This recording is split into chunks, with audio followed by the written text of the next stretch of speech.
నేను ఊరగాయ చేయడానికి ఇగో ఒక గ్లాస్ నూనె మరగబెడుతున్నానండి. ఊరగాయ చెప్తాను.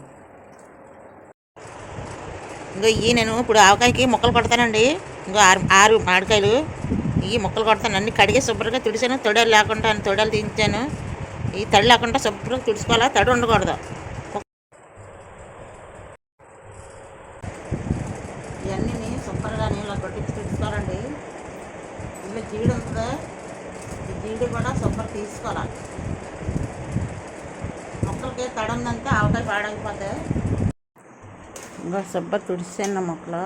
ఇప్పుడు ఇందులో కారం వేసుకున్నాం. ఇదిగో ఆవకాయ కారం,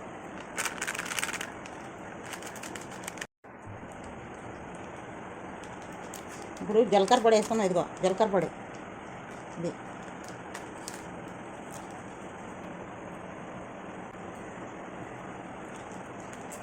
ఓకేనా. ఇప్పుడు మెంతి పొడి వేసుకున్నాం. మెంతి పొడి అయితే తక్కువ వేయాలి, ఎక్కువ వేయకూడదు. చాలా తక్కువ వేస్తున్నాను పొడి. ఇంకా ఆవాల పొడి, ఇంకే సరిపడగా సాల్ట్ వేసుకున్నాం. సాల్ట్ ఎక్కువ వేసుకోకూడదు. తర్వాత టేస్ట్ సరిపడగా తర్వాత వేసుకున్నాం. ఓకేనా. ఇవన్నీ ఒకసారి కలపదాం. గిన్నెలో కలపడం కావలేదండి, నేను ఇందులో ఎత్తాను.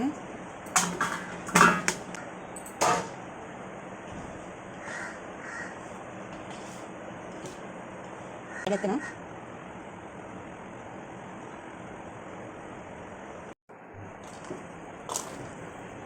ఇంకా చూడండి, ఇదంతా శుభ్రంగా మొక్కలకు పట్టిలా కలిపించుకోవాలి.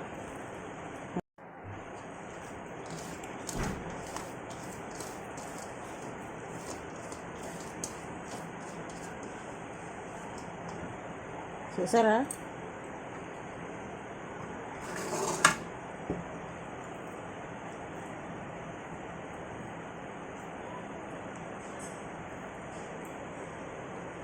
ఇంకా 2 కేజీలు బాటిల్లోకి వచ్చింది. ఓకేనా. బాటిల్ మూత పెట్టి రేపు మళ్ళీ చూపెడతాను ఊరిన తర్వాత. మీకు ఇంకా కావాలంటే దీని మీద రేపు ఎప్పుడు ఆయిల్ వేసుకొచ్చండి. మీకు తెలుతుంది ఆయిల్. అప్పుడు బాగా ఊరిన తర్వాత అప్పుడు మళ్ళీ నేను రేపు ఎత్తాను ఆయిల్. పచ్చి ఆయిల్ వేయకండి, మరగబెట్టి చల్లారిపోయింది కాకండి. మామూలుగా ఆయిల్లాగా అయిపోవాలి. చల్లగా అయిపోయిన తర్వాత అప్పుడు వేయండి. మీకు ఇంకా కావాలంటే ఎల్లుల్లిపాయలు వేయండి. ఎల్లుల్లిపాయలు ఇప్పుడు నా దగ్గర లేవు ఆల్రెడీగానే, అందుకే వేయలేదు. ఎల్లిపాయలు అయితే ఇంకా బాగుంటుంది ఇందులో ఊరి. అయిపోయిందండి, చేసాను చూడండి. ఇగో 3 డబ్బాలు ఊరగాయ. ఇంకో దగ్గరికి వెళ్ళాను ఆవకాయ పడ్డానికి, నువ్వు అట్లకి వెళ్ళాను. ఈ 2 ఆవకాయ డబ్బాలు అక్కడ చేసినాయి. ఇగో ఇది